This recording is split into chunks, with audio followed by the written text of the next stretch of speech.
Attention, cette vidéo peut contenir des spoils. Je ne suis pas un pro du cinéma, du coup je ne vais me concentrer que sur le scénario et je tiens à préciser que c'est mon avis sur le film. Bonne vidéo.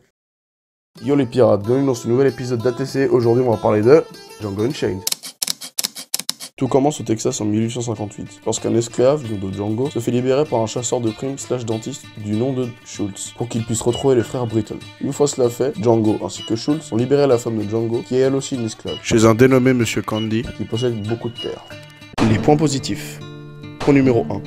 La scène où l'on voit pour la première fois Christophe Waltz, Dr Schultz, est absolument géniale et surprenante. Pourquoi surprenante et pourquoi géniale? Surprenante car la première fois qu'on le voit, on se dit que c'est un gentil petit dandy allemand pendant quelques instants. Et c'est là que le côté génial de cette scène apparaît. Il devient violent. Et là, on retrouve l'une des marques de fabrique de Tarantino, la violence exagérée. Mais toujours avec un message. La violence, quelle que soit la manière avec laquelle on la fait, mènera toujours à ton autodestruction. Peu importe qu'on la fasse pour des raisons positives ou négatives. D'ailleurs, cette sorte d'exagération émotionnelle, due à un événement entre guillemets mineur, on peut par exemple l'avoir chez le personnage de DiCaprio, Mr. Candy, quand il apprend que le Dr Schultz et Django ont essayé de l'arnaquer.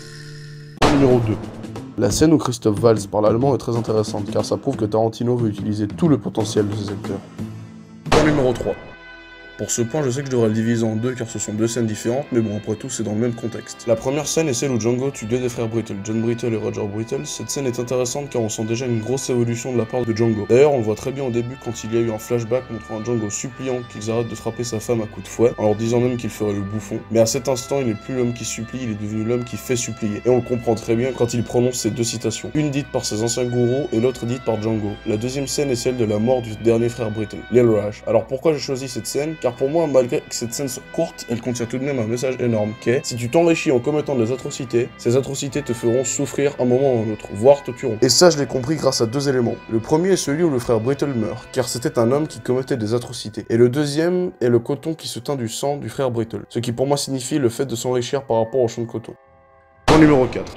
J'adore comment Tarantino a écrit le personnage de Monsieur Candy. On nous le montre comme un homme puissant, qui a plein de terres, etc. Mais la première fois qu'on le voit, on sent déjà que c'est un cocktail de toutes les atrocités des autres antagonistes. En pire, que ce soit au niveau d'imbécilité, de cruauté et de cupidité. Plusieurs scènes nous le montrent. Son imbécilité est montrée par la scène où il dit qu'il aime le français, mais ne parle pas. Sa cruauté est montrée par la scène où il aime voir un combat entre deux esclaves. D'ailleurs, il pousse son esclave à tuer l'autre esclave. Et enfin, la scène qui montre sa cupidité est celle où il fait tuer un esclave car il n'est pas rentable. Conclusion.